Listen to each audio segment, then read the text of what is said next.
Yeah, this like cycle of clapping, I don't think it's entirely repetitive. I think they mix it up a little, which keeps you on your toes. It doesn't sound the same every time. Which I like suppose means breaking out of the cycle. Oh, snap.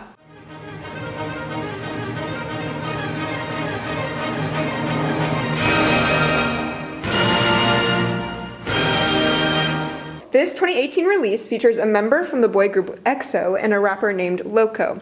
The lyrics are by JQ, Tomboy, and is composed by Moonshine, Jinbo, and Jisoo. The music video depicts Baekhyun and Loco in assembly line and classroom environments, which are places designed to make people repeat the same cycles. Throughout the video, the pair breaks out of those circles to follow their own paths. So the lyrics are about ignoring societal expectations, thinking for yourself, and following your own path. The song can be summed up with the lyrics, "Rid yourself of decisions based on what you think others want. There are other results you want, aren't there?" 3, 2, rid yourself of decisions that based on to what other people want. That's an interesting timbre at the beginning. Wow, it just like really crescendoed. What is repetition? Lack of individuality. It just like all of a sudden started like swinging a little bit and like tripletizing, but it didn't start that way. Oh, now oh yeah, this is definitely EXO. This is definitely EXO. It's like hard for me to like find the beat. Where are they? What are they doing? Ooh. That harmony wasn't anywhere. It was just in between. Foam question mark? Play-Doh question mark? Rice question mark? Yeah, this like cycle of clapping, I don't think it's entirely repetitive. I think they mix it up a little, which keeps you on your toes. It doesn't sound the same every time. Which I suppose means breaking out of the cycle. Oh, snap. That's interesting. The texture opened up. The texture opens up when the box is opened up. That's really... It feels like a dirge. It feels like very heavy and march-like. And I think that fits the theme of the song. I like the timbre of this voice a lot. The vocal quality it's all there for me. He sounds really cool and like nonchalant. Yeah. He sounds like he's just chilling and rapping. Passion now. I like his shoes. Wow. I love this accompaniment. Like it feels like it's following him instead of him following it. Yeah, I like it. It's really intense. Yeah. I like that even though it's got like a halftime groove, you can still feel a cut time pulse. Totally. Da-dee-dee-da-da, flat 2-1. Little bit of instability. A lot of tritones and sevenths mixed in there, just disorienting. I like how this video has like two completely separate aesthetics, and I think kind of each of them is for one of the members. I don't know, like the rapper seems to have just like the white background with just people.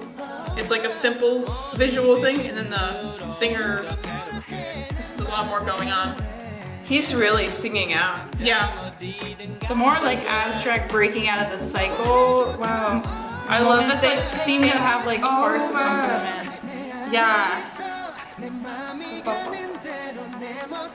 I don't think this song has any 5-1s, like your traditional dominant tonic relationship. It's all about 4, 1, 4, 1, 1, 6. Oh man, I like the high octave synth kind of that's going. That's really, really nice. I feel like with a lot of these songs, the ones that stands out are the ones that like where the devil's in the details. Will add something that just might be small but makes a huge difference. Well, pop songs are cyclical because they always come back to the chorus. Like this, like the circle that they're drawing.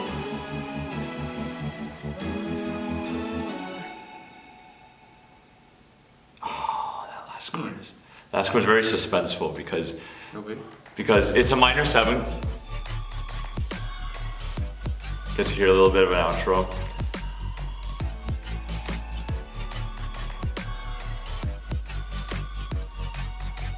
Flat 2-1. Gotta love it. It's a minor 7th chord. It's a pretty unstable resolution, but in a pop context, that's pretty good, you know. For a lot of songs that don't even have resolutions, that's a pretty good resolution. But they sneak a 4 in there, which is part of a suspended chord. And so there's that little bit of uncertainty that I really like. I really liked the music. I did too. And I liked how the music and the visuals went together. Like you pointed out, like how the boxes opened up. Like that was really cool. And when the rap came out, it also alternatively texture thinned out because it was him, white background, and then the people like walking, and then they added the paint. And I thought that was a really cool thing how they started adding the paint. And not only just like everything was kind of neat in the beginning, like the circle, Oh, the mold. the mold. And like they were literally just like splattering the paint the way they wanted to. I didn't really want to say too much during it because I just wanted like, it was an experience. It was just like it was like an art piece. I think what it did exceptionally well was in terms of like rhythmic energy and like forward motion. The chorus like is, you know, choruses are always like, but this was like, it was the same energy as the rest of it and it worked super well and I'm not really sure why. Yeah, if I could piggyback off of that, because I No, definitely no. noticed that whenever.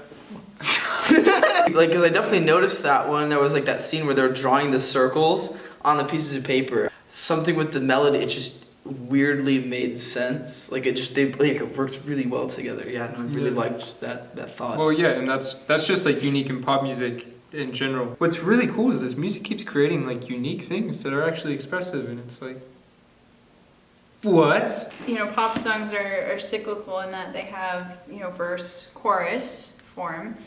So the chorus is the same every time. You know, they have the melodic singing and they have like the backup singers providing the harmony. But it's really in the verses where they branch out and they do the more interesting things like the rap with the hemiola and they play with the texture. And then the background clapping isn't repeated exactly every time. So they're definitely playing with meter a lot. So this idea of like the 4/4 seems just very cyclical. It keeps going and going and going. You count to 4, you count to 4 again. So they're using meter as a way to disrupt that cycle. So they're getting their ideas across that way. I like the way they tie in the story with the sounds that they're creating. Specifically the strobing bass line that you hear. It's like whoop, whoop, whoop, whoop, whoop, whoop, whoop. I personally think it's a direct correlation to how a fan oscillates. You just hear it go back to that center, that initial start point. So it's like whoop, whoop. But then it hits twice, like whoop, whoop, whoop, whoop, whoop. So it's in a syncopation. It's really weird. It's like I started to notice that more, and also like there's a ceiling fan, so it's like maybe that there's a connection there. And also the transition to rap, I feel like it's so fitting, especially because it's like a rebellious medium. So it's like to be able to jump from the strobing, but then you deviate from it with the different texture and also the different singing style. One thing I noticed during this listen is that the difference between the two rap verses. The first time, and this reminds me of what Masumi said during our lesson about listening to the silence. And it's very rare for me in general to hear a rap verse where you can tell the artist is really caring about the moments of silence. And that's the first rap verse. And I think that's very precious. And I think the instrumentals support that by turning very sparse. And overall, it's really awesome. And the second time, of course, the rapping is very, very fluent. The moment he stops rapping, the giant chords that are done by the Baekhyun's voice come in. And so there's always some sort of vocal going on. And I think the juxtaposition between those two just show how creative you can get with just something as simple as just a rap verse, even in a non-lyrical standpoint. So that's awesome. Just using your voice like an instrument. I think the persistent throughout, like it's everything about the song sounded mechanical, like from the bottom up, like how they built the beat and everything. In a militaristic in a way. Yeah, actually, I thought the ending, which I know you weren't a fan of. Yeah, that like really supported breaking the cycle, because like if they hadn't broken the cycle, it wouldn't be able to end because it would just loop around. But they broke the cycle, so now the song can end. Ooh. Amazing. Hello everyone, I'm Umu and I'm the channel runner of ReacttotheK. I really hope you enjoyed watching this video. If you're curious about the videos that we'll be reacting to in the future, I put a link to a doc with our release schedule in the description. Last but not least, if you'd like to support our channel, you can help us out by pledging any amount you would like on our Patreon. On Patreon, you can get access to full unedited pair reaction playlists, reactions to Japanese releases, and much more. And of course, a huge shout out and thank you to our superstar patrons. Thank you so much for your support. Bye.